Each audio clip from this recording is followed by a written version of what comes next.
प्यारे बच्चों, फिर से हमारे लिए खुशी का मौका है क्योंकि अब हम डिस्कस कर रहे हैं इंग्लिश के बहुत ही important chapter, grammar chapter, which name is change of narration, direct speech or indirect speech. It is called reported speech. It is part number 4. It is part number 4. इससे पहले हम part number 1, 2 and 3 change of narration के 3 parts कर चुके हैं, जिसमें हमने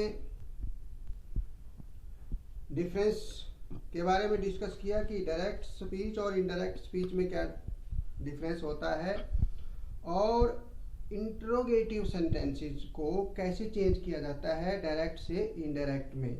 और इससे पहले के जो पार्ट्स हैं उसमें हमने SON 1, 2, 3 फर्स्ट पर्सन सब्जेक्ट के अनुसार, सेकंड पर्सन ऑब्जेक्ट के अनुसार और थर्ड पर्सन नो चेंज। और जो नज़दीक के जो शब्द हैं जैसे दिस है, दीज है, इनको दूरी वाले शब्दों में कैसे चेंज किया जाता है इनके बारे में हमने डिस्कस किया। आज हम इस पार्ट नंबर 4 में डिस्कस करेंगे इम्पेरेटिव सेंटेंसेस। इम्पेरेटिव सेंटेंसेस अर्थात जब इम्पेरेटिव सेंटेंसेस आ जाएं एज ए रिपोर्टेड स्पीच तो उनको हम कैसे बदलेंगे। इम्पेरेटिव सेंटेंसेस मीन्स आदेशात्मक सेंटेंस, आदेशात्मक वाक्य है जिसमें प्रार्थनावाचक भी होते हैं, प्रार्थना भी होती है, उसमें रिक्वेस्टेड सलाह भी होती है, हम सलाह देते हैं किसी को, ऑर्डर्ड आदेश भी दिया जा सकता है, उसमें किसी के सामने कोई प्रस्ताव रखते हैं हम प्रपोज्ड और सजेस्टेड। तो इस प्रकार इम्पेरेटिव सेंटेंसेस को आज हम डिस्कस कर रहे हैं। आपको ये पता होना चाहिए कि इम्पेरेटिव सेंटेंसेस की पहचान क्या होती है। देखें, it is imperative, open the door, please open the door, help the poor, do not waste your time.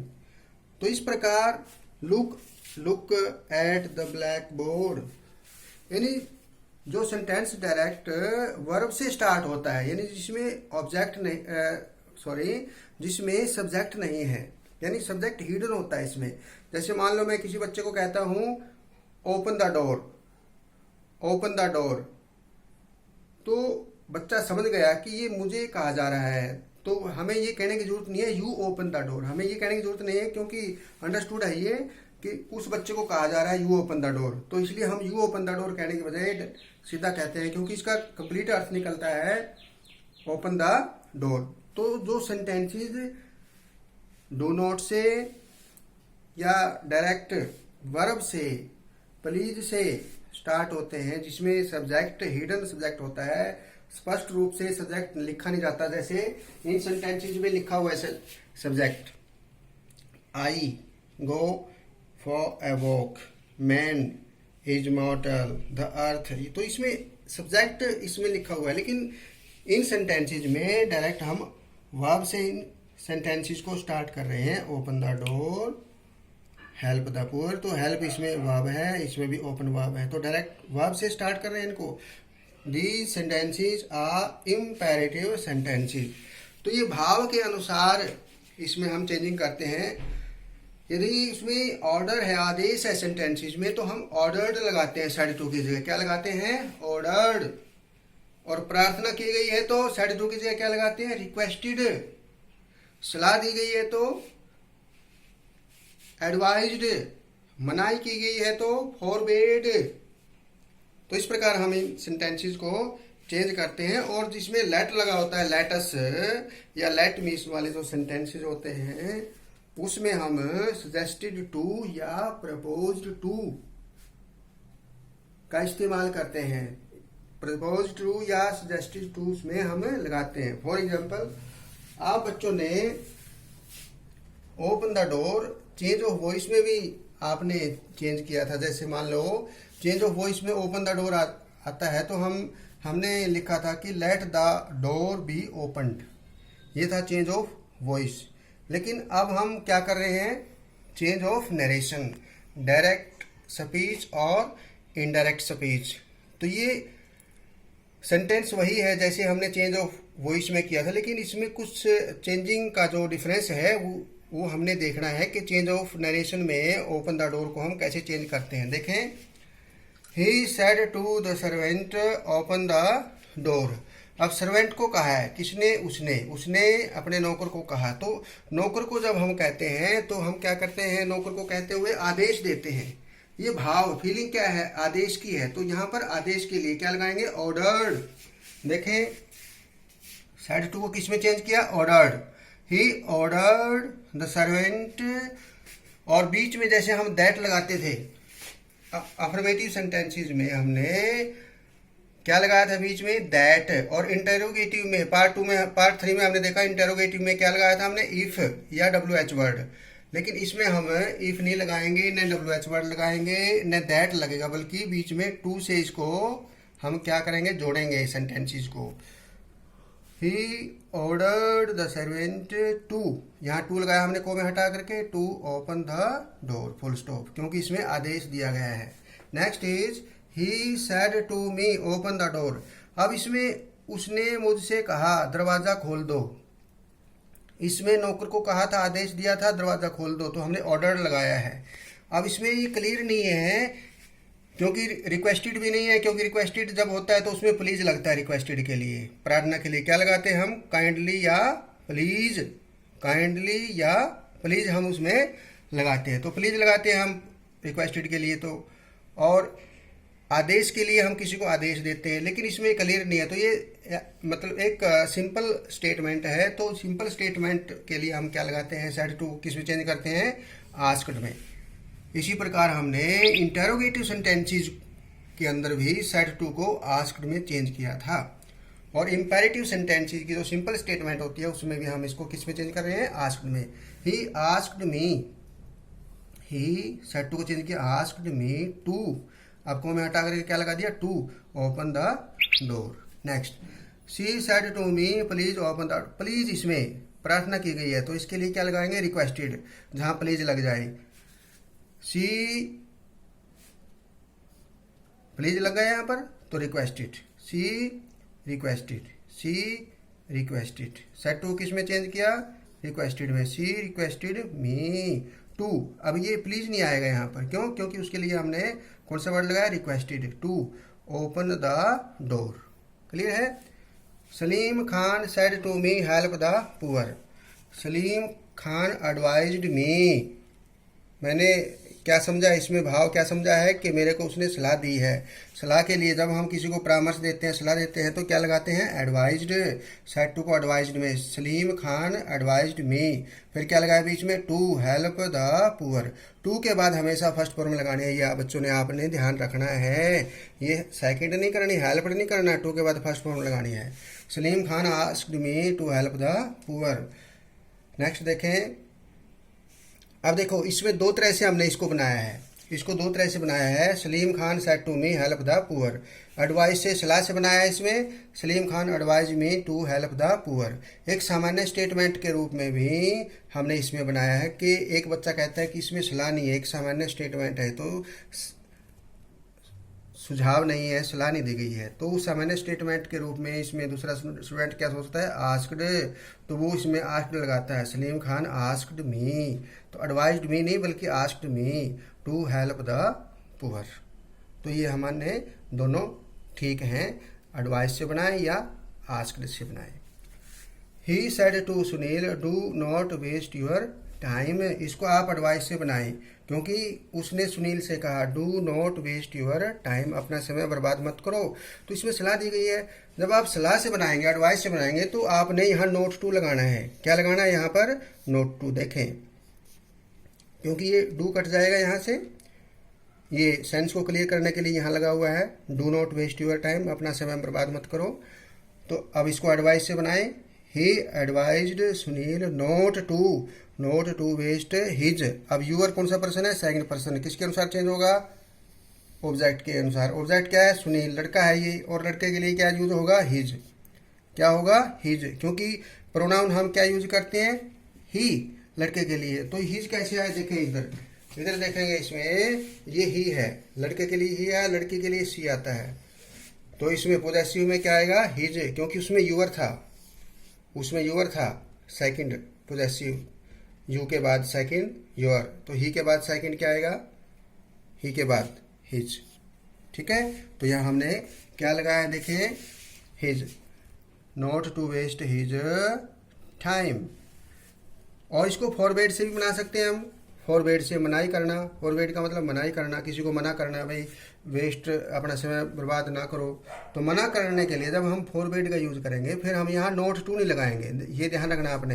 Advise लगाया है तो नॉट टू का प्रयोग होगा, यदि फॉरवर्ड लगाएंगे फिर केवल टू आएगा, क्योंकि नोट इसी में सम्मिलित है, फॉरवर्ड में ही, मनाही में ही शामिल है, इसलिए नोट नहीं लगाएंगे। फिर हम लिखेंगे he forward Sunil to waste his time. Next, I said to Salim look at the black board. Board पर देखो, ये सामान्य स्टेटमेंट है, इसलिए सेड टू को किस में चेंज किया? आस्क्ड में। I asked Salim to look at the black board. The teacher said to us do what I say. The teacher अस, हमें, विद्यार्थी कह रहे हैं हमें, टीचर ने कहा। तो क्या हुआ? यहाँ पर आदेश दिया है टीचर ने, किसको? हमें, us. The teacher ordered us, ordered us. Ordered के बाद या एडवाइज्ड के बाद टू नहीं लगाना, आपने ये ध्यान रखना है। सेड टू को ऑर्डर में बदला, यहाँ टू नहीं आएगा, सीधा ordered. The teacher ordered us. फिर आगे देखो, to do, to do, first ये फॉर्म आएंगे ना, टू, टू के बाद टू डू व्हाट। फिर आई को चेंज करो, कौन सा पर्सन है? First person. किसके अनुसार चेंज होगा? सब्जेक्ट के अनुसार। सब्जेक्ट क्या है? टीचर, और टीचर के लिए क्या वर्ड आएगा? ही, तो यहाँ ही आएगा, राइट। What he. और से को कौन सी फॉर्म में चेंज करेंगे हम? सैड में। हमने पार्ट 1 और 2 में और 3 में देखा है कि फर्स्ट फॉर्म को किस में चेंज करते हैं? सेकंड में। से की जगह क्या हो जाएगा? Said, what he said. The principal said to the peon go and post this letter.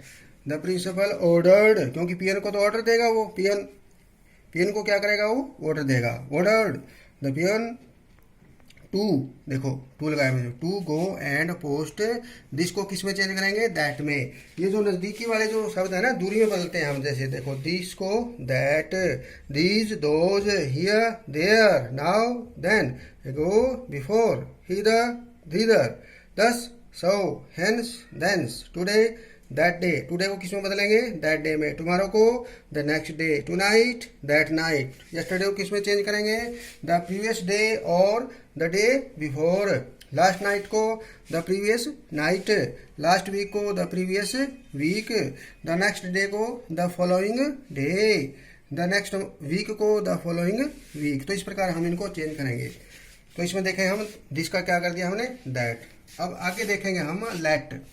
जब लेट यूज होता है सेंटेंसेस में, रिपोर्टेड स्पीच में लेट है, तो उसमें कैसे हम चेंज करते हैं? देखो, लेट अस, यदि यहाँ सुझाव दिया गया है, यानी परामर्श, कोई प्रस्ताव रखते हैं किसी के सामने, तो वहाँ लेट अस मिलेगा आपको। ये कहता है Sohan said to me, Sohan ने मुझसे कहा, लेट अस गो होम, आओ घर चलें। तो हम आपस में एक सलाह दे रहे हैं उसको, उसके सामने प्रस्ताव रख रहे हैं घर जाने का, तो लेट अस। ठीक है, तो जहाँ लेट अस आएगा वहाँ आपने एक तो शुड लगाना है सब्जेक्ट के बाद, एक तो ये ध्यान रखना है, शुड। ठीक है, और इसमें लेट की जगह हम यहाँ पर जहाँ लेट अस से स्टार्ट हो रहा है सेंटेंस, वहाँ सेड टू को हम प्रपोज्ड टू या सजेस्टेड टू में चेंज करेंगे। प्रपोज्ड टू या सजेस्टेड टू लेट अस वाले सेंटेंस में। देखो इसमें let us, right, let us. Sohan proposed to, to साथ में लगाएंगे, या सजेस्टेड टू मी, ये मी है देखो, ठीक है, मी। फिर दैट लग गया, इसमें दैट आएगा।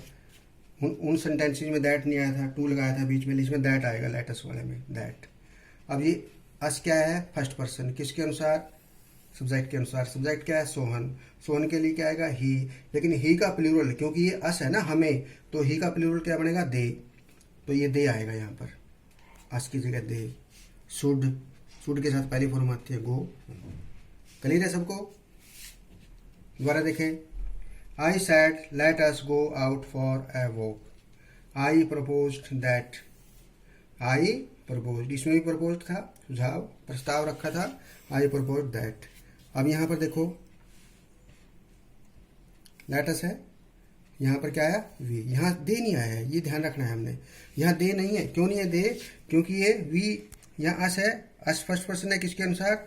सब्जेक्ट के अनुसार। सब्जेक्ट क्या है? आई। और आई का जो प्लूरल क्या बनेगा? वी। तो इसलिए यहाँ वी आएगा। We should go for out for a walk. Next देखें। I said to her let the child sleep. बच्चे को सोने दो। यहाँ अनुमति की बात है, यहाँ सुझाव नहीं है। यहाँ क्या है? अनुमति की बात है। जहाँ पर लेटस आया था, देखें इधर लेटस, तो वहाँ हमने क्या लगाया था? प्रपोज्ड, सुझाव, परामर्श लेने में प्रपोज्ड। लेकिन यहाँ पर लेटस नहीं है, यहाँ पर late the child, late the child sleep, बच्चे को सोने दो, यानी उसको सोने की अनुमति दो। यानी अनुमति से रिलेटेड है, ये आज्ञा से रिलेटेड है। तो हम इसमें क्या लगाएंगे? प्रपोज्ड नहीं, बल्कि साइड टू किसमें चेंज करेंगे? आस्क्ड में।